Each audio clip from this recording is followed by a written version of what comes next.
сме 99%. Почитувани, добре дојдовте во најновото издание на емисијата 99%. Граѓанскиот полиграф во кој ги ставаме на вага сите граѓански мислења и ставови по однос на прашања кои што се важни за сите нас и за нашата секојдневија. Верувам дека постојат многу важни теми, меѓутоа секогаш веројатно се најважни оние кои што се однесуваат на нашата иднина, на нашите најмали, на децата. Токму таква тема имаме и во ова издание на 99% и верувам дека многу родители ќе се пронајдат тука и верувам дека не само што ќе имаме убав и пријатен разговор, туку дека ќе излезат и убави совети со кои што ќе излеземе всушност од оваа емисија. Денес разговараме на темата дали амбициозноста на родителите го помага или го кочи развојот на децата и во која мера. На оваа тема ќе разговараме со Ангелина Соколовиќ, како психолог и човек кој што долги години работи всушност на слична проблематика, односно со деца и психологија на децата, и Катерина Василевска како родител. Добре ни дојдовте прво во студиото на телевизија ТВМ. Благодарам, добре најдовме. Како што споменав и на почетокот, веројатно децата се тема која што вечно е преокупација на сите нас и обезбедувањето на најдобра и можна иднина за нив е најважната мисија на секој родител. Меѓутоа, последниве години се чини како некаков тренд да е станато, тоа да не верувам по своја волја да децата се запишуваат на не знам какви курсеви, на не знам какви дополнителни активности, на се некои додатни активности кои што тие треба да ги прават во оние школските кои што и онака се веќе обемни. Меѓутоа, не верувам дека некој би им замерил на родителите доколку децата по своја волја, сопствена волја, значи ги прават тие работи, меѓутоа да се работи на толку многу курсеви, да се има толку дополнителни активности, не е ли малку претерано? Еве, би почнала, ако родителката нема ништо против. Јас би започнала од самиот термин и дефинирање на поимот амбициозност. Значи, одма да разграничиме едно амбициозност на родители, а нешто сосем друго амбициозност на деца. Амбициозноста како термин би значела, наједноставно кажано, желба за постигнување успех. Ова желба во контекст на ова ваше прашање е желба на постигнување на успех од страна на родителите, значи желбата е насочена кон нивните деца, меѓутоа желбата ја иницираат родителите. Сведоци сме точно на тоа дека денес се повеќе од децата во малата училишна возраст посетуваат многу дополнителни курсеви покрај задолжителните активности и обврски што ги имаат на училиште. Посетуваат курсеви по балет, танци, спортски активности, математика, англиски и така натака. Секако дека секој родител поаѓа од ставот и желбата да направи нешто добро за своето дете. Меѓутоа, тука е прашањето колку тоа што родителот мисли дека е добро за неговото дете е навистина добро и потребно во тој момент за неговото дете. Нели е тоа, јас би прашала, дополнителен терет и товар кој што на детето му го даваме да го носи. Сепак, детето треба да биде дете. Амбицијата на родителите може да се движи во две крајности. Значи, ние можеме да зборуваме за здрава амбиција и амбиција која што не го стимулира баш развојот на децата. Јас претпоставувам, а и знам, поаѓајќи од тоа дека покрај што сум психолог, сум и родител и тоа е најважната моја улога, сите родители сакаат да го направат она што е најдобро за своето дете. Еве сега кога веќе зборувам како да ја насочиме амбицијата на нашите деца, што е здрава, што не здрава амбиција, би го кажала следното. За здрава амбиција можеме да зборуваме тогаш кога потребата да постигнеме одредена цел произлегува од самиот субјект, во овој случај од самото дете. Значи, потреба да се научи нешто, потреба да се постигне некоја цел, потреба за некој личен развој, меѓутоа не потреба која што е наметната. наметнатата потреба може да создаде и отпор кај детето. Децата си ги почитуваат и ги сакаат своите родители. Па со цел да ја придобијат нивната љубов, тие би наставили да ги задоволат потребите на родителите и априори одат и се запишуваат на се она што ќе им рече родителот, бидејќи сметаат дека на тој начин тие ќе се вредни и достојни за љубовта и почита од родителите кон нив. Меѓутоа, со тоа тие си создаваат еден внатрешен свој конфликт помеѓу да ја задоволат потребата од една страна на родителот и собствената нивна потреба да имаат слободен простор, време и на крај на краиштата да се занимаваат со оние активности кои што им му се потребни и соодветни за развојот на одредена возраст. Да речем, на пример, на 7-8 годишно, 9 годишно дете има потреба да игра со кукли, да работи со пластелин, да вози велосипед и така натаму. Зборуваме се на вистина кревка возраст. 6, 7, 10, 12 години. Значи, деца кои што, како што каже и Ангелина, би требало во тие моменти можеби да го живеат она што представува нивно детство, а не да имаат некои административни обврски кои што ќе им го одземаат најголемиот дел од времето. Веројатно во рете да им се всади, можеби на идејата на децата идејата дека треба да се усовршуваат постојано и да тежнеат кон тоа, меѓутоа колку тие деца реално имаат потреба од една толку набиена агенда? Ете, се што кажа нели мојата соговорничка, со се сложувам апсолутно. Според мене сметам дека родителите навистина претеруваат и сето тоа дуплирање на одење на англиски часови плюс, на свирење некој инструмент плюс, на спорт, се додека тоа не е навистина желба на детето, мислам дека може да предизвика само проблем, а секако нема да направи нешто добро. Бидејќи децата се навистина во една крехка возраст, можеби не знаат толку јасно што сакаат, но како родител сметам дека најмногу што можеме да ги научиме децата е да знаат, да имаат избор и да знаат да одберат што е најдобро за нив, значи да знаат што сакаат. Кога за тоа ќе ги оспособиме, тие ќе си го најдат начинот. А доколку им наметнеме милион нешта, тогаш многу лесно може да се изгубат во сите тие активности. А слободното време за едно дете мислам дека е многу важно.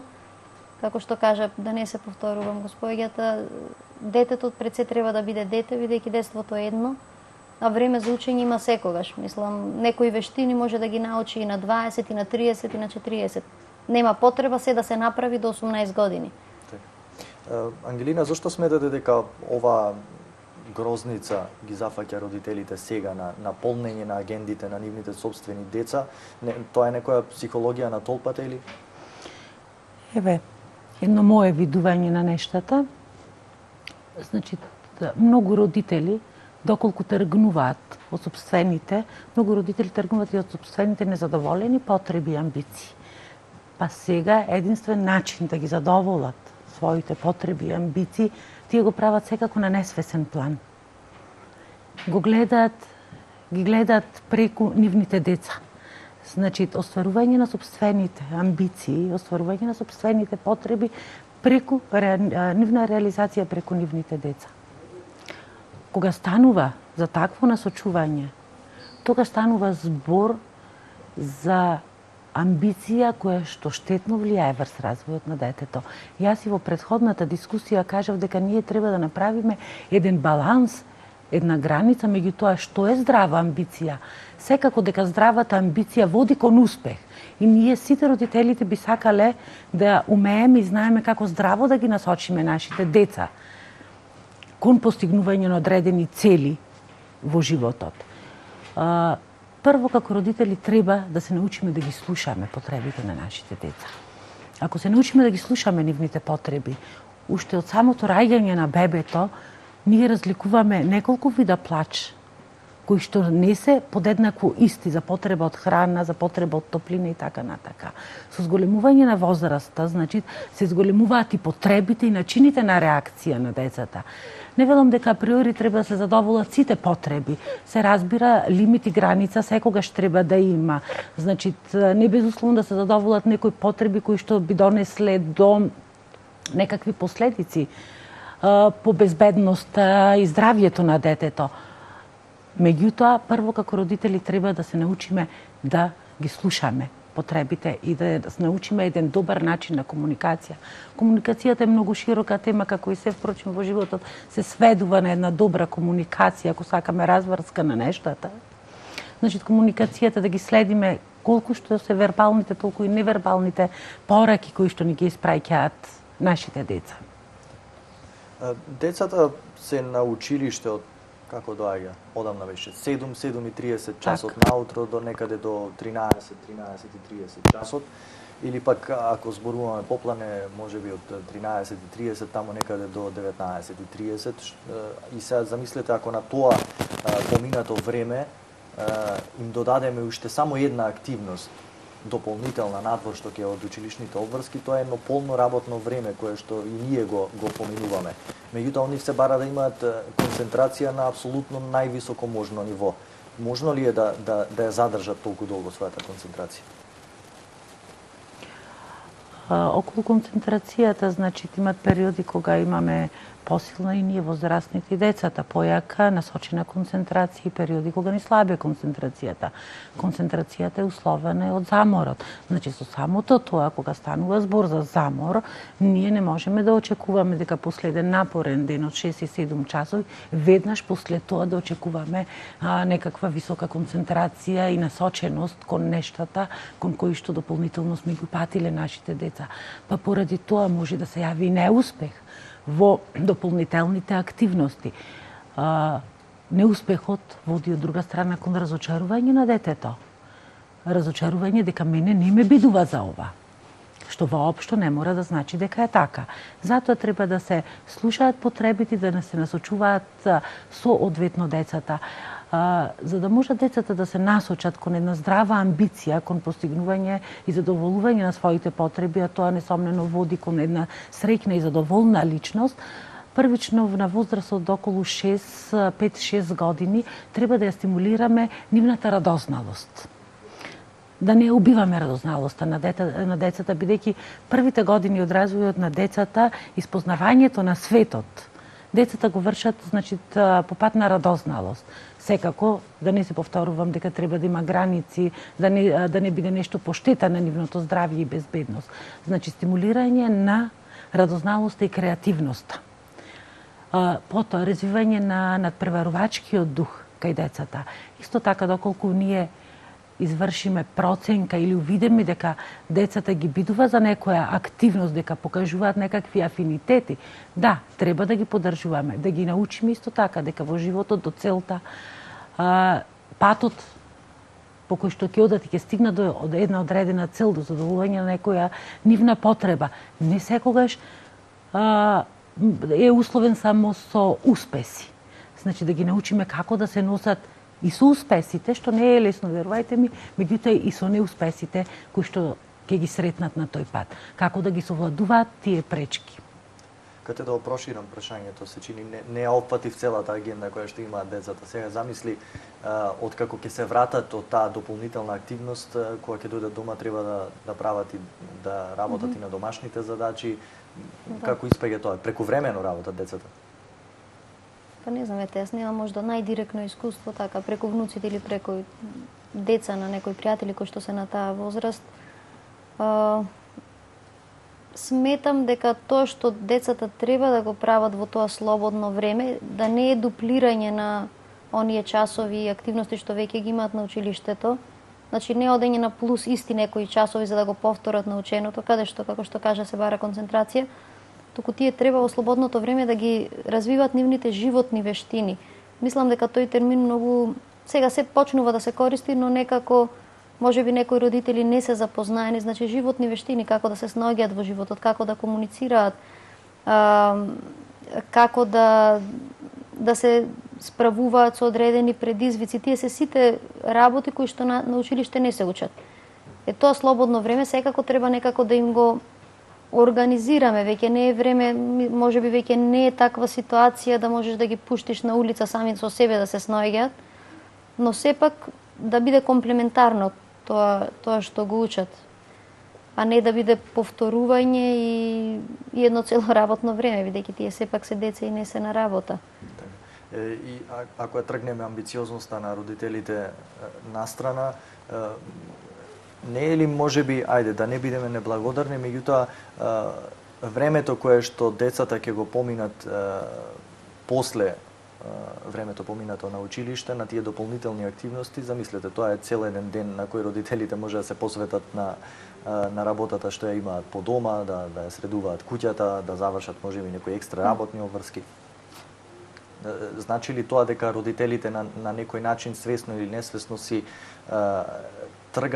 го тргаат можеби најголемиот товар во својот живот, за кој што еден скапоцен товар за кој што мора да се грижат, знаејќи дека тие ќе се навистина зафатени, па ќе може да си се посветат самите на обврските кои тие имаат. Можеби, ако земете преди дека нашето општество во моментот функционира на систем работата почнува од 8, трае до 5, после што побрзо после тоа 5, така попладне веќе поминал цел ден, може би родителите едноставно се трудат на најдобар, најквалитетен начин да го исполнат времето на децата, знаејќи дека тие не се во можност да понудат нешто вистински квалитетно, но како што кажа, тоа не би требало да се свати како товар, туку како една прекрасна можност да обучите, да споделите најдоброто што го имате со едно ново човечко битие, што стотоку навлегува во светот на возрастните или понатаму ќе се развива. Ангелина, што вели психологијата за талентираните деца? За нивното стимулирање или претерување со стимулирањето на талентираните деца? Ако тргнеме од предпоставката дека најголемиот дел од родителите ги праќаат своите деца на тие дополнителни активности за тоа што сметаат или пак виделе дека тие имаат некаков талент. Вака, многу близко амбициозноста корелира со еден термин ниво на аспирација. Тоа колку високо децата или ќе ги постават целите, колку се спремни да вложат труд за да постигнат одредена цел. Тоа би зависело од многу карактеристики. Прво, од реална проценка на сопствените можности. Значи, што е потребно да направат и родителите и децата, ако станува збор за деца од помала возраст, ако станува збор за тинејџери или за 20, 18, 17, 19, 20 годишни лица, значи тогаш е добро да направат прво и основно реална проценка на сопствените можности. И според тоа да го одредат и нивото на аспирација, да си постават значително толку високи цели и задачи, колку што можат реално да ги исполнат. Поставувањето на целите и задачите и одењето кон успехот исто така е поврзано и со интелектуалните способности и покрај тоа што е поврзано со интелектуалните способности е поврзано и со одредени карактеристики на личноста, значи како мотивацијата, спремноста за одрекување, зашто сето тоа бара и одрекување од одредени работи, дисциплината и истрајноста. Тие 4, значи мотивацијата, одрекувањето, дисциплината и истрајноста, се 4 карактеристики што личноста треба да ги поседува, би било пожелно да ги поседува доколку сака да постигне некои повисоки цели, а се во склад со нејзините реални можности и способности. Друго што зависи постигнувањето на успех, на висок успех и тоа какви искуства личноста, единката, детето има, какви претходни позитивни или негативни искуства има. Колку личноста има детето, личноста на детето има самодоверба во сопствените способности и можности. И на крај на краиштата, што е најважно, колку постигнувањето на одреден успех би придонесло за задоволство на потребата на детето. За тоа дете, ако постигнатата цел произведе задоволување и задоволство, тоа дете ќе биде и среќна личност. Зашто на крајот на краиштата, ние сите родителите би сакале да имаме и успешни среќни деца, меѓутоа кога би дошло ситуација да избериме, јас Значи, што би избрале? Дали би избрале успех по секоја цена или да имаме среќни и задоволни деца? Така, овде ќе направиме на кратка пауза за реклами, а подосна ќе го продолжиме разговорот.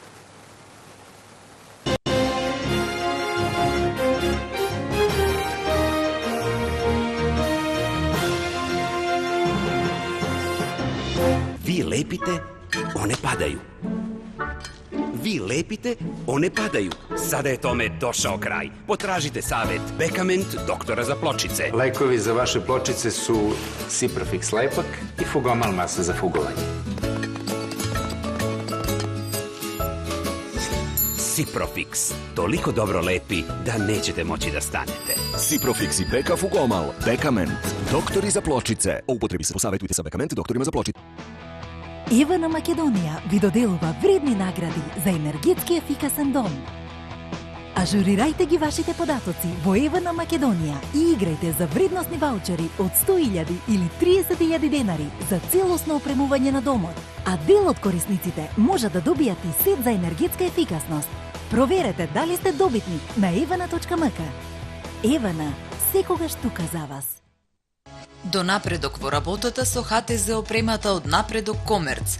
Заштитете ги своите работници, но имајте и свој заштитен знак со препознатливи униформи и работни облеки за индустријата, медицината, земјоделството и гостителството. Нудиме и униформи за агенциите за обезбедување, маскирни униформи, обични поломајци и најново, гумирани униформи отпорни на вода и ветер, брендирање со везење на вашиот заштитен знак со одличен квалитет. Напредок Комерц, Струмица. Прима Мебел ви представува Регал Фейс со медијапански фронт за 13.990 денари, а голна гарнитура Арис за 21.990 денари и кујна Клара за 69.990 денари со гратис апарати. Побарајте европски квалитет по најповолни цени во салоните на Прима Мебел во Скопје, СП Планет и салони во Куманово, Прилеп, Охрид и Битола.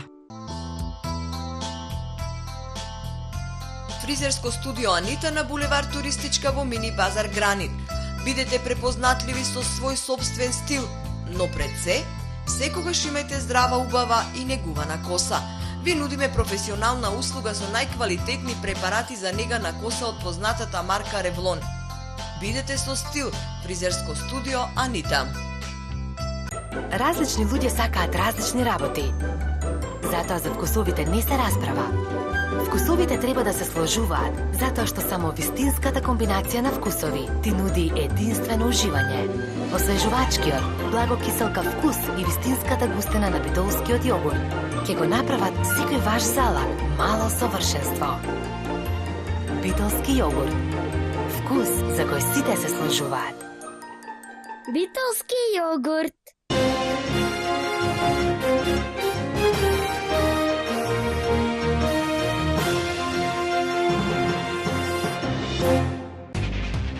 Ние сме 99%. Студиото на телевизија Телема за оние од вас кои сега се вклучуваат на нашата програма. Денес во 99% разговараме за тоа дали амбициозноста на родителите го помага или пак го кочи развојот на деца. На оваа тема разговараме со психологот Ангелина Соколовиќ и Катерина Василевска како родител. Дали родителите имаат потреба од помош или совет за тоа како, ако воопшто им треба да ги насочуваат своите деца? Или дали се одлучуваат да побараат помош или совет? Значи, чувството на потреба од помош или совет е индивидуално чувство. Тука станува збор, се испреплетува и со личноста на родителот, колку верува дека тој го знае она што е најдобро и колку има потреба од стручна помош. Кога би се јавил за стручна помош или совет, секако дека би добил.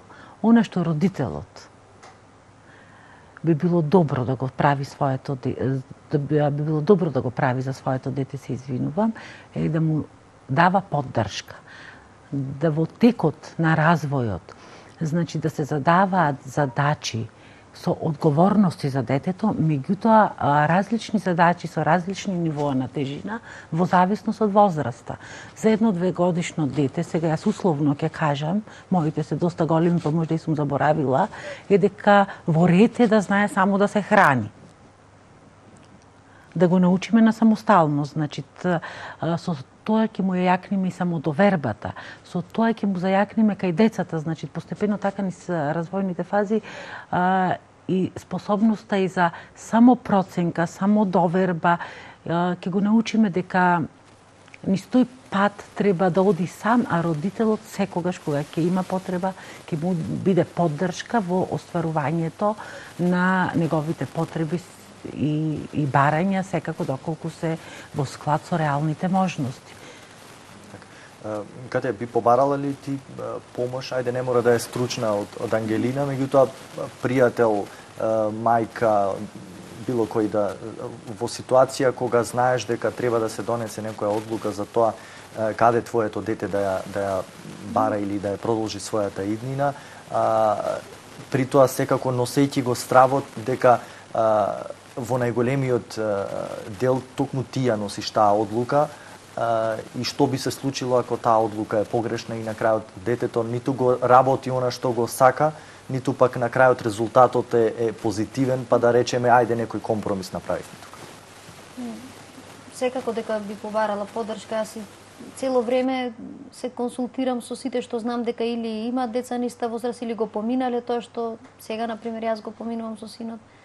Многу е важно тоа и многу е важно кога сме кај поддршката родителите да знаат дека не се сезнаени, не може никој се да знае и многу е, мислам, штета што кај нас нема групи на родители, така групи на родители на деца со, не знам, посебни потреби, групи на родители на талентирани деца, групи на родители на деца од предшколска возраст. Единствени средби на родителите едни со други се ако имаш лична иницијатива или ако, не знам, на роден дени на децата па се среќаваш така.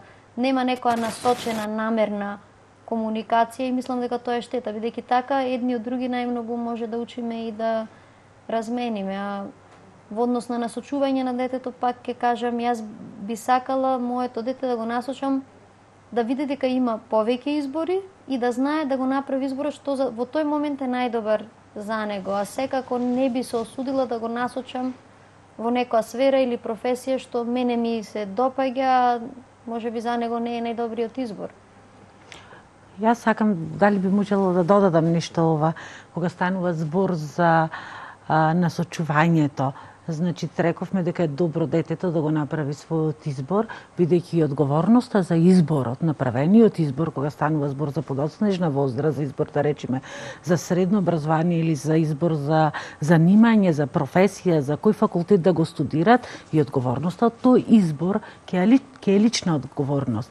За да се направи тој избор, би требало да бидат исполнети неколку предуслови, значи детето да може да направи само проценка и само спознавање кое што се врши преку некои психолошки тестови, значи батерија на тестови кои што испитуваат разни специјални способности, значи нумерички, вербални, просторни и така натака, кои што се потребни за да се врши одредено занимање.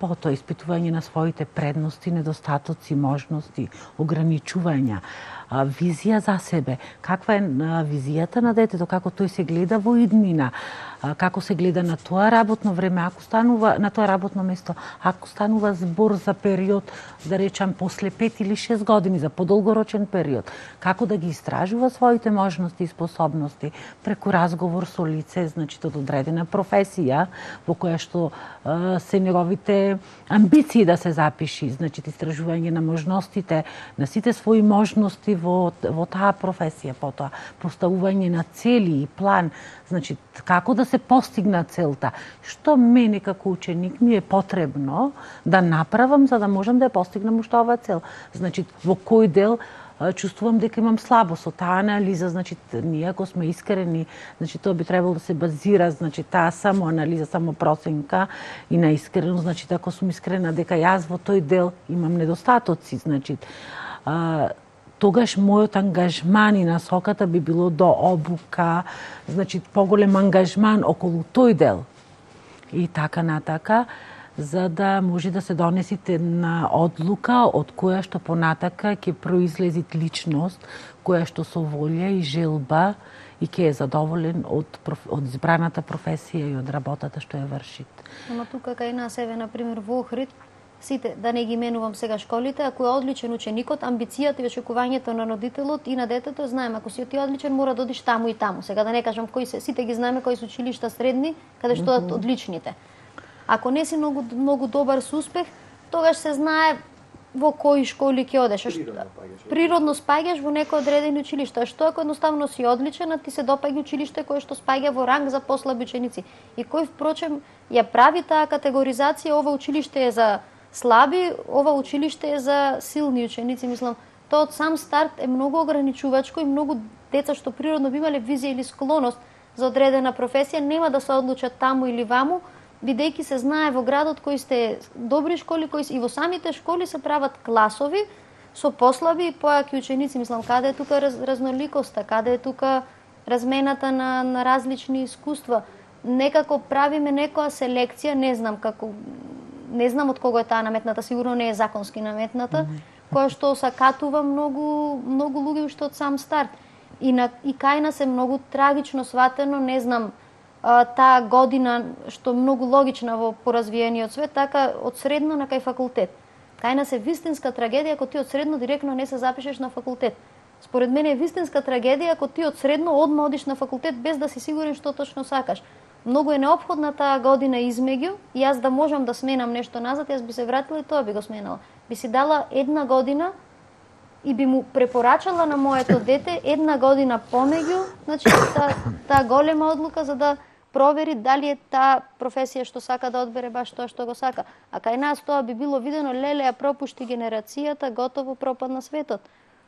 Или промена на средно, можеш да почнеш во едно, па да сватиш дека не ти одговара, па да се презапишеш. Кај нас тие промени се сваќаат многу трагично, а не треба да е така. Се случуваат промени, животов е цел составен на промени, не можеш почнуваш со едно и се случуваат нешта кои што те тера да се промениш. А кај нас почнувајќи од самите родители, така, или не знам, сваќањето кај родителите дека детето мора да знае англиски, тоа особено ме нервира. Значи, таа тема ми е, па од 2-3 години англиски децата да знаат, ќе научи детето англиски. Ако е склоно кон јазици, ќе научи, неминовно е да научи со сите изложеност на англиски. Во моје време, како кажат, тоа наистина беше многу одамна, меѓутоа во моје време ете од петто оделение започнувавме да учиме англиски јазик, па е. Јас англиски го научив некаде, па така на кај факултет, па го зборувам добро и немам проблем. Од второ, па децата знаат повеќе англиски зборови него македонски, тоа е, да не кажам, сулудо. Знам, сепак живееме во Македонија, така да понекогаш родителите таа пуста желба да се докаже, да се покажат, син ми студира таму или учи таму, или знае англиски, чудото големо. Стварно треба малку да сме тука по реални, по приземни. Веројатно секој родител најдобро си го знае своето дете и секој родител си му мисли добро на своето дете, меѓутоа во кој момент се случува да се помине границата на нормално туторство и да се навлезе во тие мрачни води на некакво задоволување на можеби личните неостварени желби кои што родителите не успеале да си ги остварат во времето кога тие биле деца, па нивните родители немале за нив разбирање. Кога е тој момент кога навистина се поминува во нешто што представува можеби хир на родителот, а не вистинска желба да се турне детето во вистинска насока? Така е, разбирливо е дека секој родител го посакува недоброто за своето дете и плашејќи се за иднината, воден од страв за иднината за своето дете, нуди одредени свој дилеми, размислувања за неговата иднина. Меѓутоа, тоа да е на ниво на дискусија, на разговор со своето дете и доколку се најдат тука и потребите од детето во ред. Меѓутоа, ако во позадинските фактори кои што одредуваат амбицијата на родителот и ја пренесуваат на детето, стојат незадоволени потреби на родителот, за кои што родителот и на почетокот кажав, претпоставувам дека не е свесен и на несвесно ниво, тоа е тоа што по секоја цена го тера да му го наметне.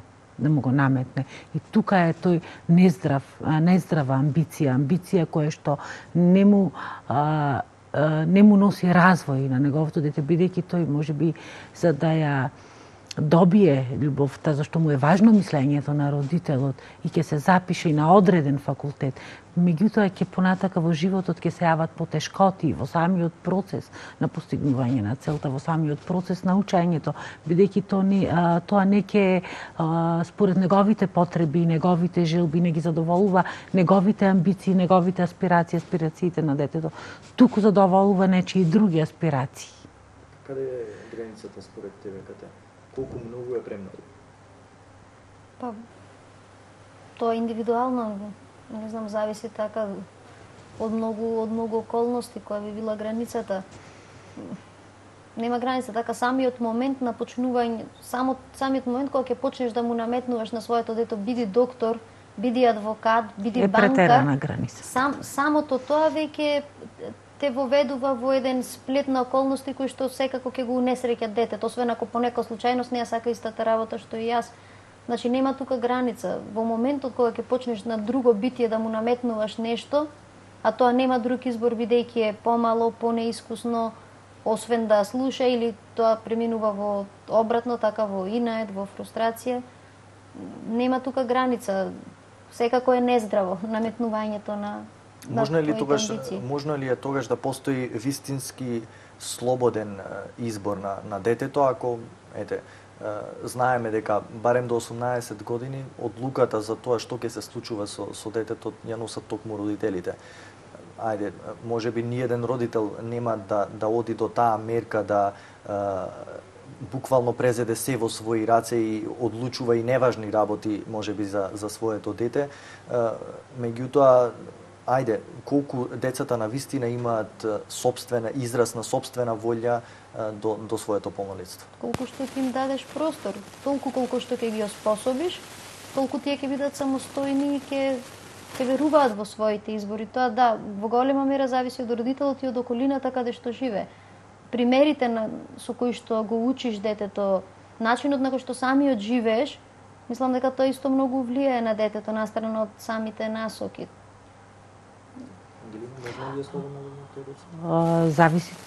Зависи од детето. Значи, колку ние како родители од почетокот, од самото раѓање на детето, сме го воспитувале во тој контекст, сме давале можност за избори, сме давале можност и да сгреши од тие избори, сме давале можност и да одлучува, се разбира во рамките на неговата возраст.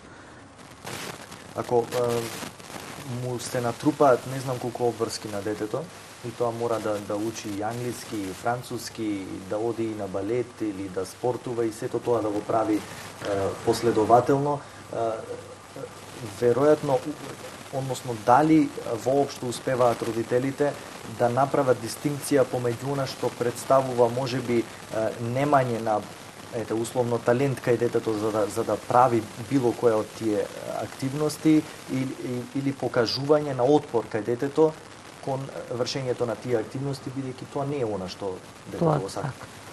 Значи, се што е наметнато создава отпор. Бидејќи тоа не е нешто што детето го сака.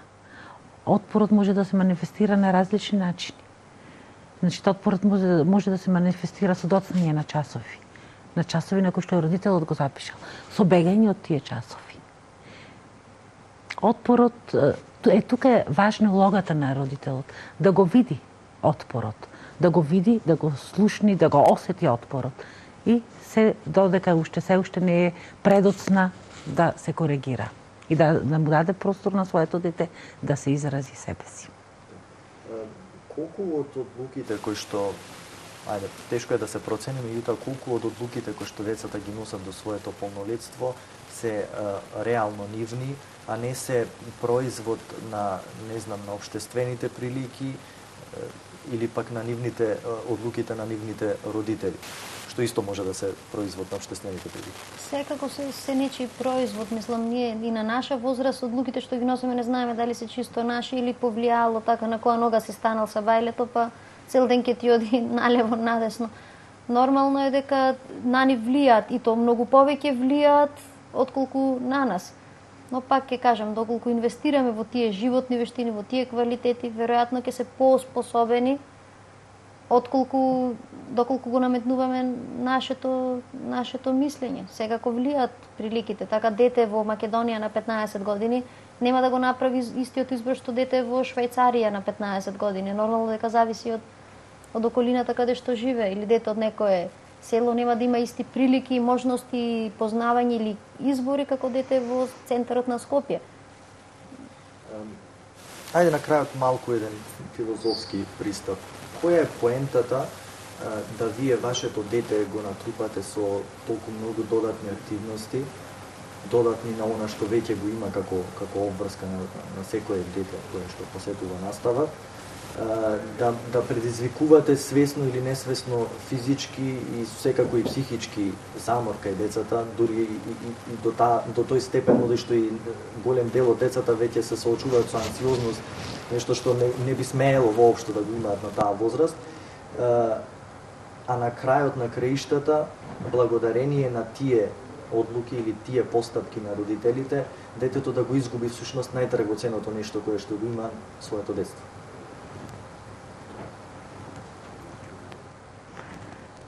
Во што е поентата?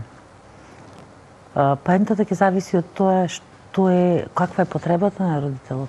Дали е потребата на родител да каже, да истакне дека моето дете е најдобро? И преку тоа тој да се покаже дека е најдобар родител. Значи, поентата на родителот ќе зависи од потребата. Ако родителот го форсира тоа, ќе зависи од она што лежи како позадинска потреба која што одредува амбицијата на родителот. А што ќе е таа позадинска потреба, можеме ние сега само да предпоставуваме. Значи, во конкретни случаи, со конкретни ситуации, често пати е заради стекнување и престиж да бидам подобар, моето дете да биде подобро од комшиското дете, да се истакнува заради одреден престиж и така натака. Вреди ли да се ризикува детството на детето за да се постигне може би и негова цел, меѓутоа може би и цел на родителот? Не, апсолутно не. На самиот почеток, како што кажав, едно е детството и треба да го проживаат детството детски и тоа да трае што е можно подолго. И единствена обврска ако има родителот е токму тоа, да му даде простор на детето, да биде дете на безбеден начин, безгрижно како што кажуваме, не да му наметнува грижи. Така доволно ги имаме грижите секако и плюс да му наметнуваш нови обврски и нови грижи. Треба да се што послободни, што поспонтано да може да имаат поспонтано детство, би рекла, спонтаноста. Е тоа што родителите може да им го возможат да го проживеат децата, бидејќи обврските доаѓаат, проблемите доаѓаат неминовни се. Така што да не испадне дека и детството им е испланирано да постане дете. Да, нема потреба од тоа, мислам. Така. Добро, мене ми останува се уште да ви се заблагодарам за вашето денешно гостување. Се надевам дека ја постигнавме ние нашата поента и дека многу родители од градов слушна што имаше да се слушне. Верувам дека децата ќе има доволно слободна волја да го изберат она што го сакаат, а не да го прифатат изборот на нивните родители. Ви благодарам за вашите гостување. Благодариме на поканата.